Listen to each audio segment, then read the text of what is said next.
afternoon, everyone. Thank you for joining us. My name is Chantal. I'm the Marketing Executive here at Sagittarius, and I'll be hosting today's webinar. I'm joined today by Digital Account Manager Julia Tyler, which will look at the obsession with attribution. If you have any questions, please feel free to add these to the questions box on your screen, and we'll look at these at the end of the presentation. Just a reminder that today's session will be recorded and that the video will be shared with you early next week. So with everything said, over to you, Julia. Thanks, Chantal. So yes, today we're looking at the question, is the obsession with attribution killing brands? So the agenda of the session today is to look at the challenges of the modern day marketer, including marketing attribution, its interpretation, and which model might be right for you and your business.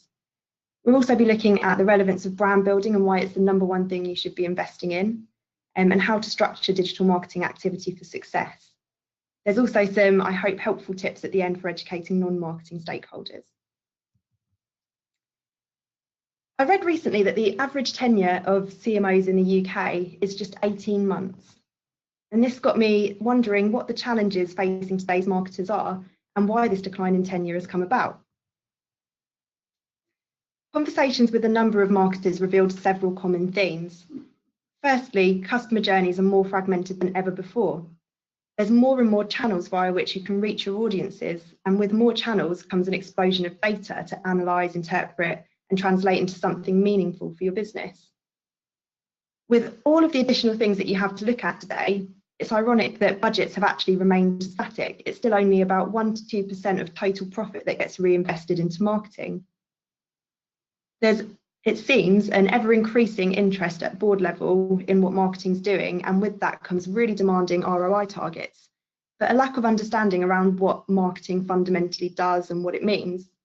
And this all leads CEOs and CFOs to have a general lack of trust in what the marketing team is doing and their ability to do their jobs. When you look at it like that, you can see why today's marketers are more frustrated than ever before. Another frustration that came up a number of times in conversation was the challenge of attribution modelling. To put that challenge into perspective, here's a basic customer journey. A customer is served a display ad for your brand or product.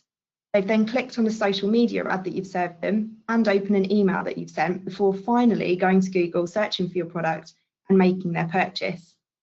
With all of these different channels assisting in the journey, which channel should get the credit for that sale? Put simply, attribution modelling was created to provide marketers with a means of making strategic choices about which channels to value in their marketing mix. It's designed to help them understand which channels work and decide how budget should be distributed across them. Here are some of the common methods of attribution modelling available today. The only difference between them is the way in which they award credit to the touch points in the customer journey. For example, last click awards 100% of the credit to the channel that secures the last click before conversion happens. In the case shown here, that's PPC. With so many different models available, you might be asking which model is right for me. Well, firstly, bear in mind that no attribution model is 100% accurate. They all have their pros and cons, and really it's about choosing the one that is the best fit for you and your business. There are some useful resources that are readily available to you that will help you to make a more informed decision though, and here are a few that are readily available for free through Google Analytics. The time lag report, for example, helps you to understand the relationship between when a customer first arrives on your website and when they go on to make a purchase. Is it immediate, for example, on the first visit, or is it after 2, 3, 4 days later that they're more likely to actually go on and make that purchase? Understanding this can help you to understand the length of your sales cycle.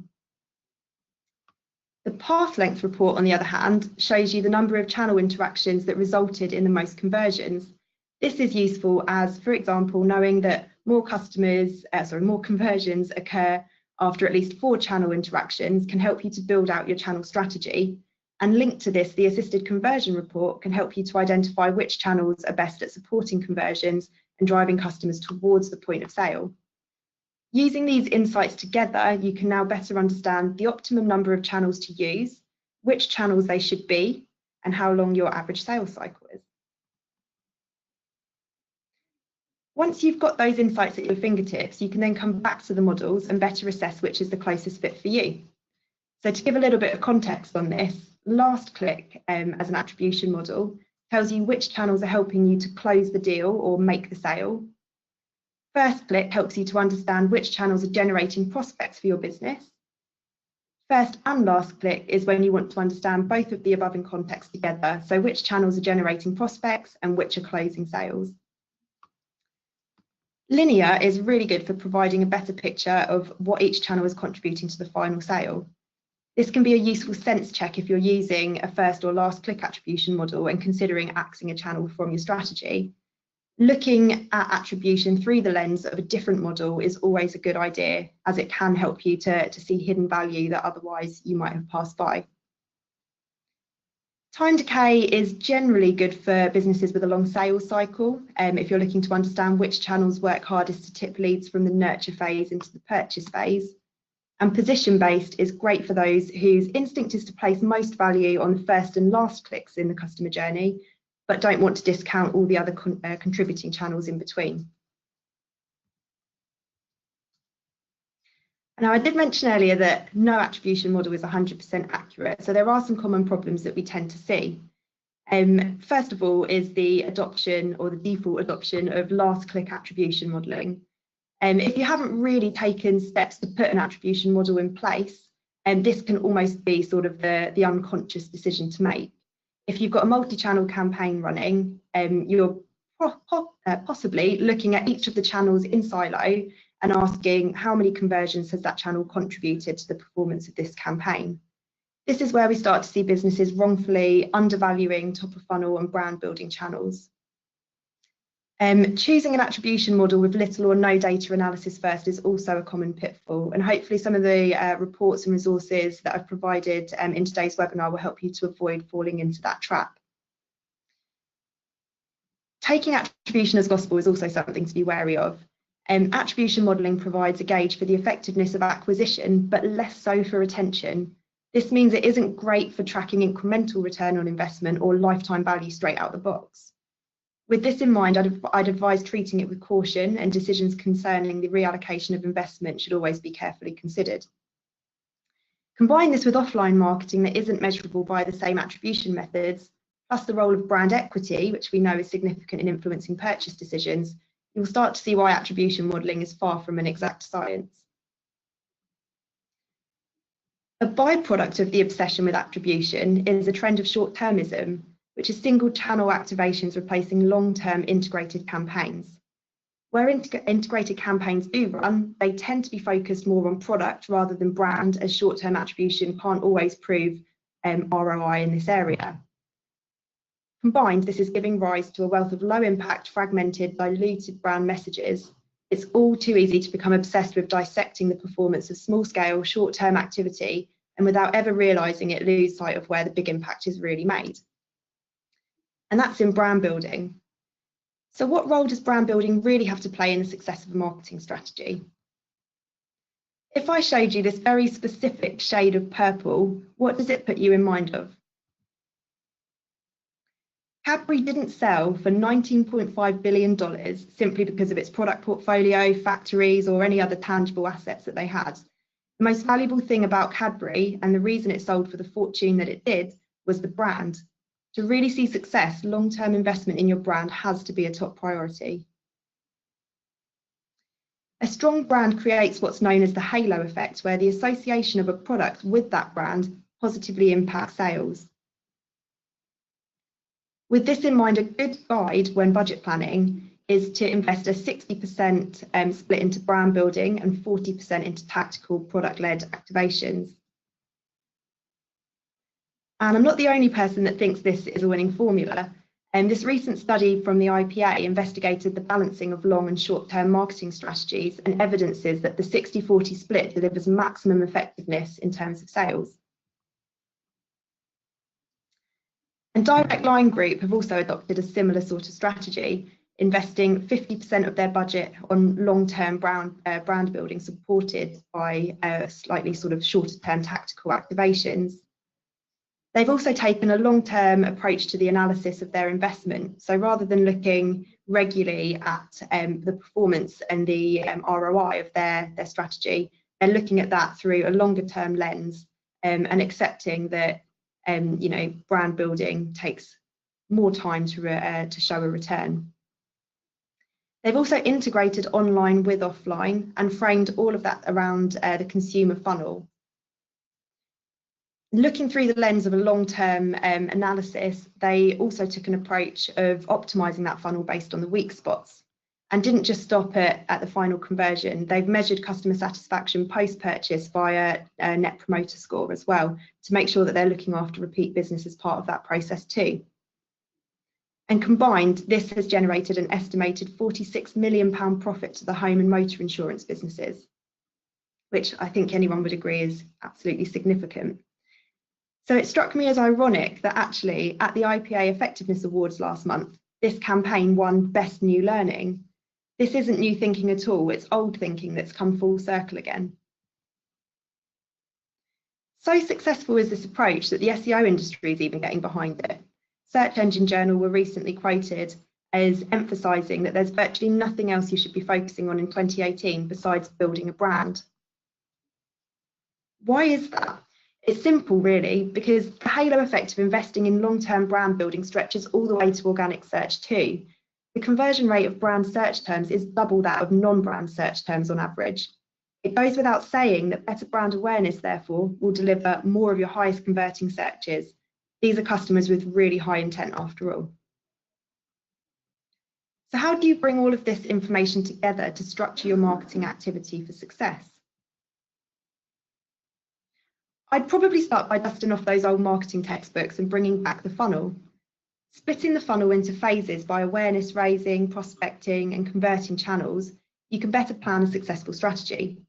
Use channels like display, native and social media to focus on reaching new customers and growing awareness of your brand, and support this with a prospecting strategy that incorporates generic search as well as robust content and retargeting streams to push prospects through the funnel towards conversion. Finally, ensure that you're leveraging brand search strategically at the bottom of the funnel to maximise conversion opportunities. And remember, if you've really looked at your data first, you'll understand how the optimum number of channels, what the optimum number of channels to leverage is, which ones specifically to use, and over what time period you should be using them. As we've already discovered, you'll see more success from your digital channels if you're operating long-term awareness raising strategies alongside short-term tactical activations. But don't be tempted to report on each channel in isolation when discussing results and ROI with the board. Report on the success of the strategy overall. What has the total approach delivered, not individual channels or activities? If you find yourself in a situation where you have to report on the individual channels over a short period of time, it can help to manage expectations around what results can realistically be expected. For example, awareness raising channels at the top of the funnel are long-term in terms of their impact, and they're typically brand building. They also can expect to bring in quite a high cost per acquisition when looked at in isolation. Your prospecting channels, obviously more mid of funnel, with a brand or product focus typically. They have a mid-term impact and a mid-level cost per acquisition. Whereas your converting channels at the bottom of the funnel are well known for having instant impact and very low CPA. And this is why everyone loves channels that are typically bottom of funnel like SEO and PPC. But it's important to emphasize that investing in high CPA brand advertising at the top of the funnel will mean more brand searches at the bottom of the funnel and therefore better conversions overall. How you split your budget across the funnel, it depends entirely on your chosen attribution model. Taking the example of a position-based attribution model, I might place more emphasis on the first and last touch points in the customer journey and a little less weighting on the assisting channels in the middle. So I'm going to give you some of my favourite tips for educating the board and trying to get them to buy into some of that long-term brand building supported by short-term tactical campaigns. Hopefully I've convinced you of the important role that brand building has to play in securing long-term growth and positive impact sales. My advice would always be to lead from this position so you're future-proofing your marketing strategy and success. Support this with those short-term tactical activations that generate today's sales and appease the board. Given the long-term impact of brand building, I would highly recommend investing in brand tracking, which can help you to prove the positive incremental impact of your activity and your investment is having, and keep those around you engaged with the overall strategy. If you haven't already done it, choose an attribution model that's based on data and insights from your business. If you have the budget, you could even build a bespoke attribution model to get this working as effectively as possible for your individual business. Set targets based on this and clearly communicate these at board level so that you're setting and managing expectations. Don't get drawn into debates about individual channels. Remember to report on the success of the strategy overall, rather than on individual short-term activity. Avoid assessing attribution too regularly as well if you can. Looking at this too regularly on a short-term basis can give you a false picture of what your ROI from your channel mix actually is, and it can lead you to make some poor decisions in terms of which channels to retain and which ones to lose from your strategy. And if you're fortunate enough to be able to do so, always agree a test budget. As we know, there's more and more channels available all the time for us to reach our audiences via. But a lot of the time we're reluctant to test those channels for fear of it skewing our ROI data. If you can agree a test budget that's separate to your sort of main strategy and your main targets, that's going to really help you to inform any new channels that you're missing out on at the moment that should form part of your strategy moving forwards. I think we have some time for questions now. Lovely, thank you very much, Julia. I'm sure everyone will agree that was very insightful. So straight into our questions then. First question we have is, which attribution model would you recommend? That's a good question, and I think it really does depend on the individual business in question. So if you, for example, are a business with a really long sales cycle, you're probably going to want to look at something like a time decay model, where you're placing more emphasis on the channel that secured the click closest to conversion, and then slightly less weighting to each of the channels prior to that in the customer journey. That said, for me, if you're just getting started with attribution, I would probably say avoid first or last click and move on to something like position-based attribution modelling or linear, because then I think you're starting to get a clearer picture of where value is within your touch points, rather than sort of just putting all your eggs in the first or last click. Okay, so question number 2, what tools would you suggest to use to measure brand awareness? Another good question. So I would suggest, if you've got the budget, I would suggest investing in constant brand tracking. And you'd probably look to do that through something like Nielsen. They have really, really good methods of brand tracking, which means that you can sort of have a constant view of what's happening from that perspective and feed that data back into the board to sort of keep them on side with the fact that you're trying to convince them to invest in that long-term brand building activity. If you don't have the budgets for that, I would suggest at least looking at pre and post campaign awareness research, where you could run a quantitative online panel survey, for example, before a campaign, and then rerun the same research after a campaign, and that should show you any sort of impact on brand awareness that has happened as a result of that campaign activity. You could also do that on a qualitative basis with focus groups pre and post campaign too. Okay, so we've got another 2 questions. Just as a reminder for everyone, if you would like to submit questions, there is a questions box on the right-hand side of your screen. So question number 3, what are your opinions on brand bidding in PPC? So this is quite a controversial one actually, and it's a question that we get quite often from our clients. The reason it's controversial is because a lot of brands believe that they shouldn't be investing in brand bidding in PPC because they're going to get those conversions organically anyway if a customer is actively searching for their brand. I actually am very pro brand bidding in PPC. Reason being is if you've got any competitors bidding on your brand, it's really good to make sure that you also have a presence there and you're competing with them in that space to make sure that you're securing that click and that conversion. The other sort of real primary reason for being very pro brand bidding in PPC is that you can control the landing page that you take your customer through to. So if you leave them to their own devices in organic search, they may end up on the homepage, which may not convert as highly as another page in your website. Whereas managing that process through PPC means that you can make sure you're taking them through to the best landing page based on the term that they've searched for and what they're looking for. You can take them through to a page that is the best converting page on the website and actually maximise sales potential through that process. So it does give you an advantage versus just letting organic search take care of it. Okay, so I think we've got time for just one more. Are digital or offline channels better for brand building in your opinion? I think we need to stop thinking about on and offline channels as two separate things. And I think we need to stop treating them in silo.